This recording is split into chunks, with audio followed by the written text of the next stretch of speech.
किस्मत बड़ी कुत्ती चीज है, साला कभी भी पलटी मार देती है। हॅपी न्यू इयर चित्रपटातला हा डायलॉग सूरज चव्हाणला तंतोतंत लागू पडतो। कालपर्यंत लोकांच्या टीकेचा धनी बनलेला सूरज आज लोकांच्या काळजात घर करतोय। गोलीगत धोका आणि बुक्की टेंगुळ या डायलॉगने अख्ख्या महाराष्ट्राला वेड लावलंय। सुरुवातीला ज्यांनी सूरजची टिंगल टवाळी केली, आज तेच सूरजचं तोंड भरून कौतुक करत आहेत। बारामती तालुक्यातील मोडवे नावाच्या एका छोट्याशा गावचा सूरज चव्हाण। सूरजचा जन्म अत्यंत गरीब कुटुंबातला। लहानपणी सूरजला त्याचे आई वडील सोडून गेले। सूरजचे वडील वारले त्यावेळी सूरज त्याच्या मित्रांसोबत अंगणात गोट्या खेळत होता। वडील आपल्याला कायमचे सोडून गेलेत याची समज नसलेल्या वयातच सूरज पोरका झाला होता। आई वडिलांचं छत्र हरपलं म्हणून सूरजला अर्ध्यातून शिक्षण सोडावं लागलं। 8वीत सूरजने शाळा सोडली आणि पोटा पाण्यासाठी मोलमजुरी सुरू झाली। काबाड कष्ट करून सूरज स्वतःचं पोट भरत होता। कधी कधी तर त्याला उपाशी तापाशीच झोपावं लागलं। जर टिकटॉक सूरजच्या आयुष्यात आलं नसतं तर कदाचित सूरज मजूर म्हणूनच जगला असता। पण टिकटॉकच्या रूपाने आलेली संधी सूरजने अचूक हेरली। एके दिवशी सूरजच्या भाच्याने त्याला टिकटॉक बद्दल माहिती दिली। सूरजनेही आवड म्हणून त्यावर एक व्हिडिओ बनवला जो तुफान व्हायरल झाला। यानंतर सूरजने मागे वळून कधीच पाहिले नाही। मोलमजुरी करताना छंद म्हणून सुरू केलेले रील्स आता सूरजला प्रसिद्धी आणि पैसा मिळवून देत होते।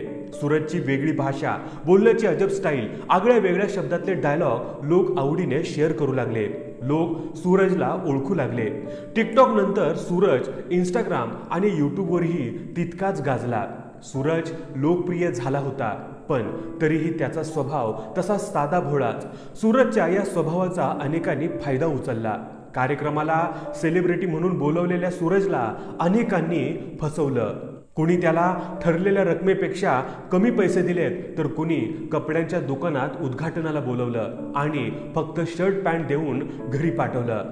पण सूरजने हार मानली नाही। त्याने वाईट पाऊल उचललं नाही। तो न खचता आपलं काम करत गेला। सुरुवातीच्या काळात सूरजच्या ज्या डायलॉगवरून त्याची खिल्ली उडवली गेली, हळूहळू तेच डायलॉग लोकप्रिय होत गेले। सूरजवर मीम्स बनू लागले। अनेकांनी लोकप्रियतेच्या शिखरावर पोहोचलेल्या सूरजला रोस्टही केलं।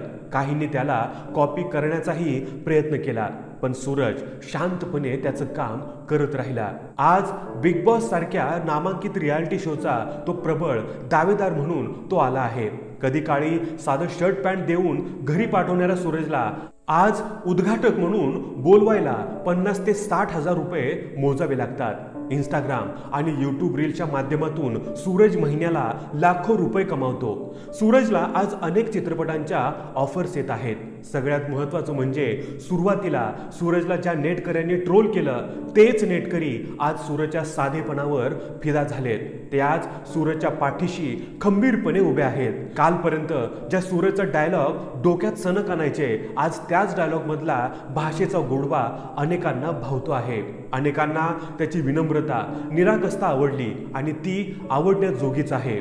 ग्रामीण भागात राहून काहीतरी करू पाहणाऱ्या लाखो तरुणांचं सूरज प्रतिनिधित्व करतो, ज्यांना काहीतरी करायचं आहे, पण आपली भाषा, राहणीमान, शिक्षण आणि पैशाबद्दल न्यूनगंड आहेत। त्या सगळ्यांसाठी सूरज आदर्श आहे, माझ्यासाठी सुद्धा। मित्रांनो, या व्हिडिओबद्दल तुमचं मत काय हे आम्हाला कमेंट करून नक्की कळवा।